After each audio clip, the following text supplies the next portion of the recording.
Hello everybody, it's me, your good friend Sparky, and for the past couple days I've been playing Paper Mario the Origami King, the newest entry in the Paper Mario series for the Nintendo Switch. There was a lot of conflicting feelings leading up to this game. The Paper Mario series is such a beloved franchise, but the past couple entries have been less than stellar. I previously did other videos on those games, so you can refer back to those if you want my full thoughts on them. But the general idea is that after Super Paper Mario, the quality of the series went down. Paper Mario Sticker Star, while visually interesting, was not very creative or complex enough to really be considered good. And Paper Mario Color Splash, while it took several steps in the right direction, it still wasn't quite up to par with the magic that was classic Paper Mario. So there were a lot of people who were very skeptical of a new Paper Mario game coming out on the Switch. But as trailers came out and more gameplay was seen, we got a better idea of what this game was about. And I'm happy to say that my first impressions of Paper Mario the Origami King are very, very good. I've played the game up through the first major boss fight, the first major stepping stone to the final area, so to speak. So I've had several hours now getting to know the game and what to expect from it going forward. And I'm very hopeful that this will turn out to be an excellent experience. As far as the visuals and sounds of this game go, this game is excellent so far. It continues forward with the very crafted look that started with Sticker Star, and it looks even better here. And the music is amazing too, especially the battle theme. Every time I get into a fight, I love listening to that theme. Story-wise, the game is fairly simple, sticking with the same sort of basic story structure that Sticker Star and Color Splash had. And it does retain that sort of darker edge that some of the Paper Mario games are known for. The main villain, King Ollie, is turning all of Bowser's minions into origami folded soldiers, and it's established that once you get folded, you can't turn back. So all of these sort of innocent minions are being turned into mindless folded goons that do King Ollie's bidding. And there's a particular scene right at the beginning of the game that's actually sort of heartbreaking because of that. I'll try not to go too far into spoiler territory, of course, but just know that the general consensus is that the story is good. Simplistic, but good. I haven't run into too many surprises so far, and you can basically kind of guess where the story is going to go. Though I hope to be wrong because I do like stronger story experiences in my video games. But I think the most important thing to talk about is definitely the gameplay, because that's where Sticker Star and Color Splash suffered the most. And I am very happy to say that the gameplay is also excellent. Gone is the simplistic, inventory-based battle system of the past couple Paper Mario games. Thank God. In its place in Origami King is a ring-based sort of puzzle-solving battle system. The enemies are all placed on a big ring with Mario in the center of it. And you have to arrange the enemies on that ring in order to line them up properly so you can attack them and take them all out. You can rotate the rings and you can slide columns of the rings down through the battlefield, making it all out to be a big puzzle to solve, so you arrange the enemies in the right way to use the right attacks on them.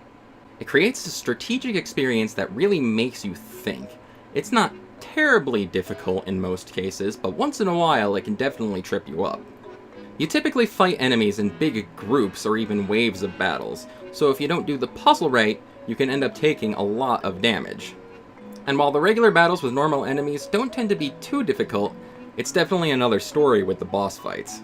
The boss fights differ because the boss is in the center of the ring instead of Mario, and Mario has to make his way from the outside to the middle in order to get to weak points to do damage.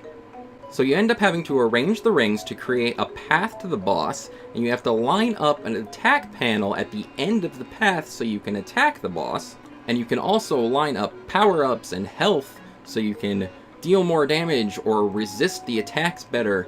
And it all creates a very thought-provoking experience that I don't quite have the hang of. But I'll get there eventually, I hope. I've seen a couple people refer to this game as just being Sticker Star 3, and in some respects I can see what they're getting at.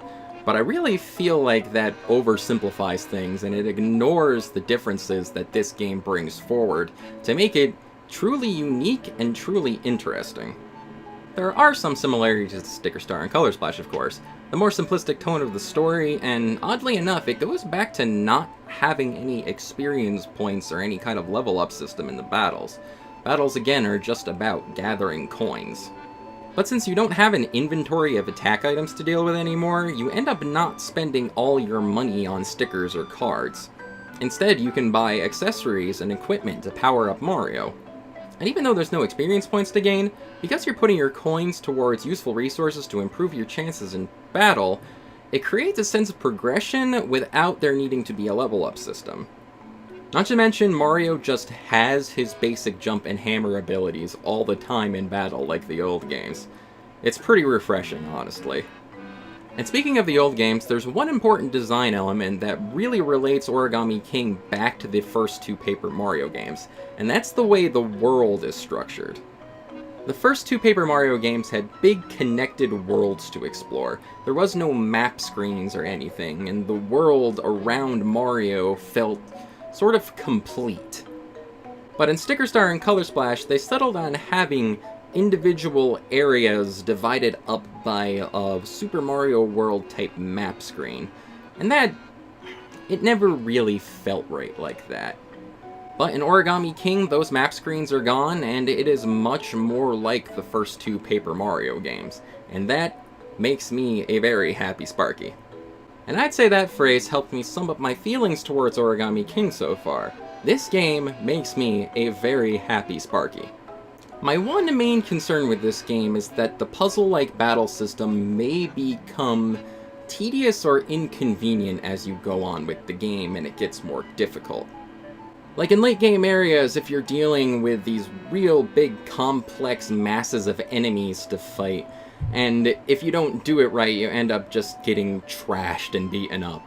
That's my one main concern so far. I haven't looked ahead at all. I'm trying to stay as blind as possible while playing this, so I don't know if that'll end up being the case, but hopefully it doesn't turn out like that. And I'd say that just about sums up my first impressions on Paper Mario the Origami King. Once I beat the game, I'll be sure to come back and give my overall general thoughts on the experience. But of course, that will have to wait till a later date. And until then, I will continue playing and continue enjoying myself, hopefully. Thank you very much for watching my little first impressions video on Paper Mario the Origami King. This is your good friend Sparky, signing off for now. I'll catch you later.